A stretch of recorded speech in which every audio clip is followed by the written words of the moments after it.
Hello mga kasari! Welcome back to my YouTube channel. So for today's video ay meron lang akong i-share sa inyo guys dahil ngayon natutuwa ako sa benta natin sa sigarilyo at sa GCash guys. Dahil pack na pack talaga yung income natin sa sigarilyo at sa GCash ngayon. So ano nga ba sa tingin ko bakit tinatangkilik dito ng mga customer ko at mga bago pang dumadating na customer yung sigarilyo ko nga dito na paninda at ang GCash.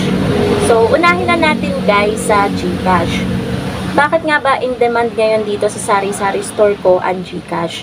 So, syempre, 'di ba, bilang isang tindera kahit nandito lang tayo mga kasari sa tindahan, marami tayong nasasagap na chismis na nagmumula mismo sa ating mga customer.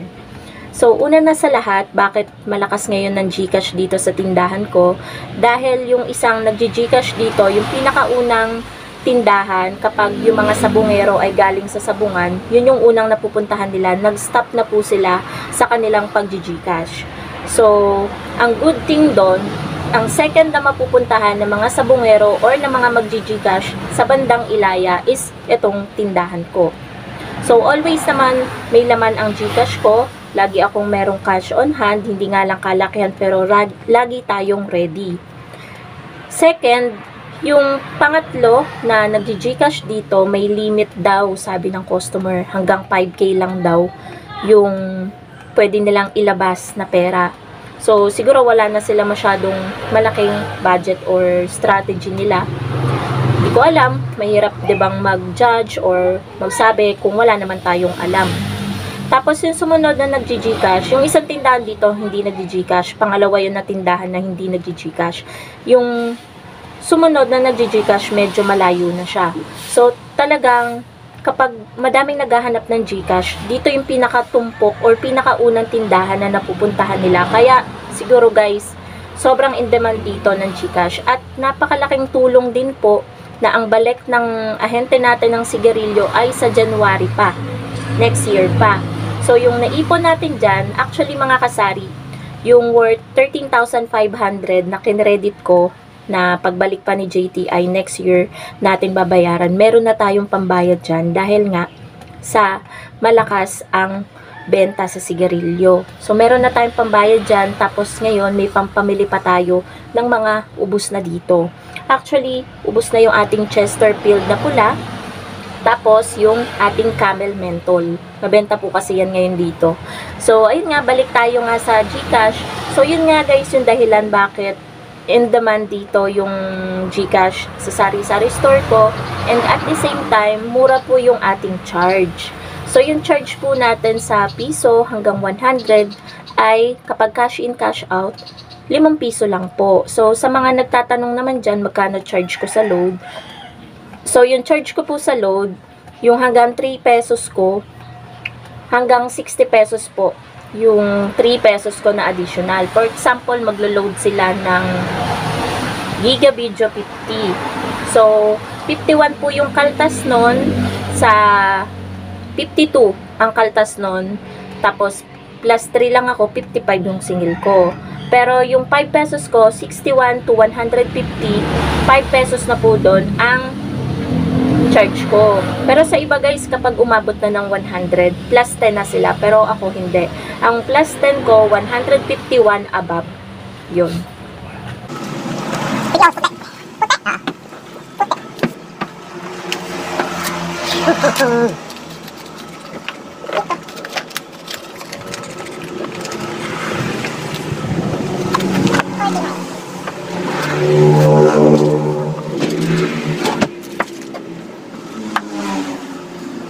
Hindi ako makita.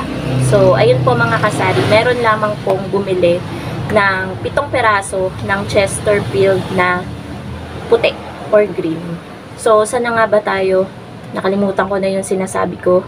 So, ayun nga, about sa GCash nga, nakalimutan ko guys, ire-review ko lang yung sinasabi ko dito guys sa vlog. Ayun. Dun pala tayo nahinto mga kasari, dun sa charge.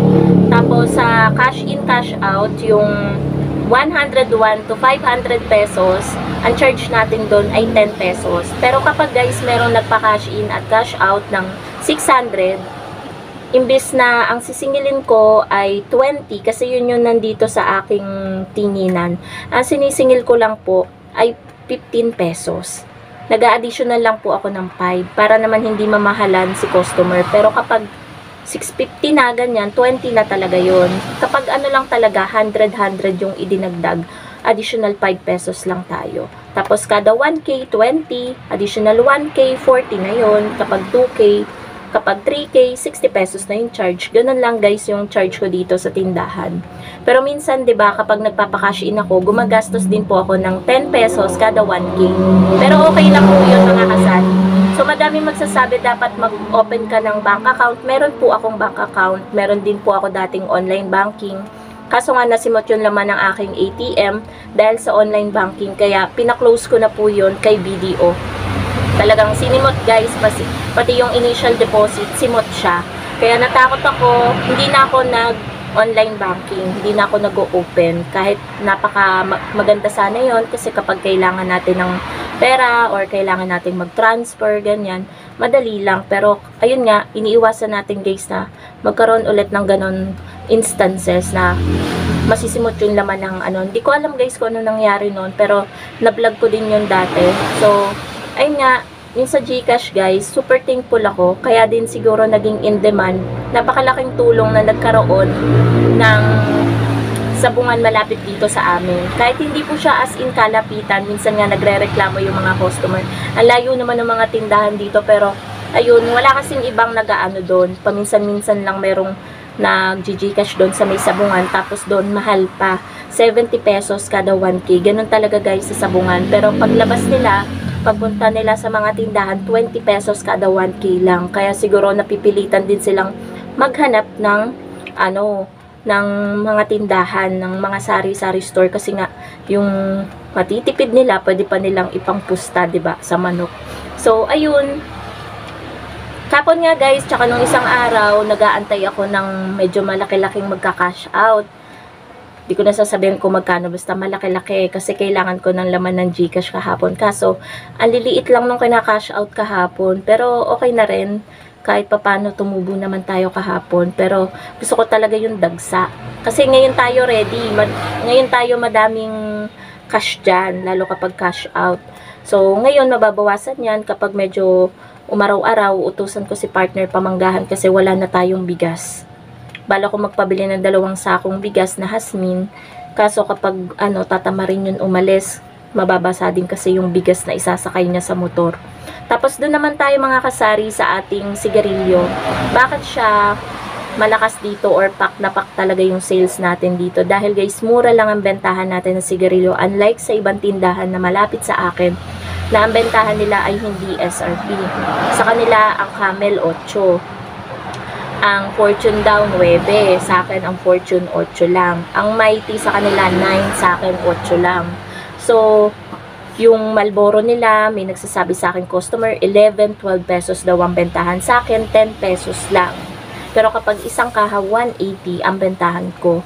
Sa iba nga daw, 200 ang bentahan ng Marlboro kada kaha.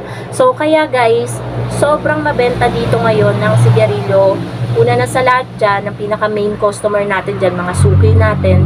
And second, yung mga sabungero. Dahil guys, double ang presyo ng sigarilyo sa sabungan. For example, ang kaha ng Marlboro is 200, 400 doon sa sabungan. Tapos, kada stick ng Marlboro, 20 pesos doon. Sa tindahan, 10. Kaya guys, dito, nagtaka ako nung nakaraang gabi, kaka-open ko lang, madaling araw pala yon, umaga. Merong bumili sa akin, sabi, pabili ng 2 camel. Sabi ko, 2 stick po. Sabi, hindi, 2 kaha. Sabi ko, ay, ang ganda naman ng umagang ito. Wait lang guys. Stop muna natin kasi may nagbukas ng tricycle. Maingay yan.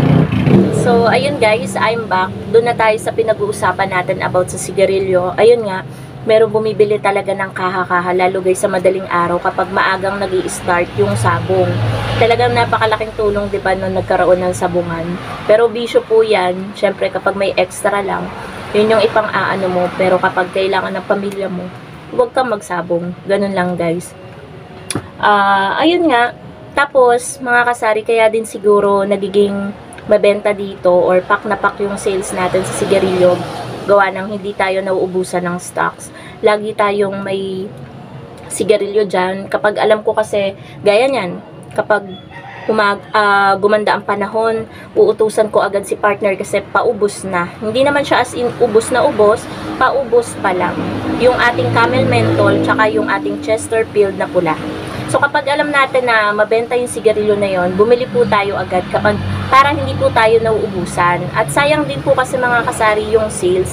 Kahit nasabihin natin na SRP lang yung bentahan natin, konti lang yung tutubuin natin per kaha, nasa 10 pesos mahigit lang, okay lang po yun. At least, mabilis po nating napapaubos, naro-rolling po natin ng mabilis, at mabilis din po tayong kikita, 'di ba? Kapag marami tayong nabenta, yung kita natin, ganun din, kahit mahal yung bentahan ng iba, tapos natetengga naman, 'di ba? Kung mura bentahan mo, tapos mabilis mong mapapaubos, mas malaki yung sales na papasok sa'yo, mas malaking kita. So, yun lang naman mga kasari, yung naisip kong dahilan bakit pack na pack yung sales natin sa sigarilyo at sa GCash, yung income natin, kita natin sa GCash.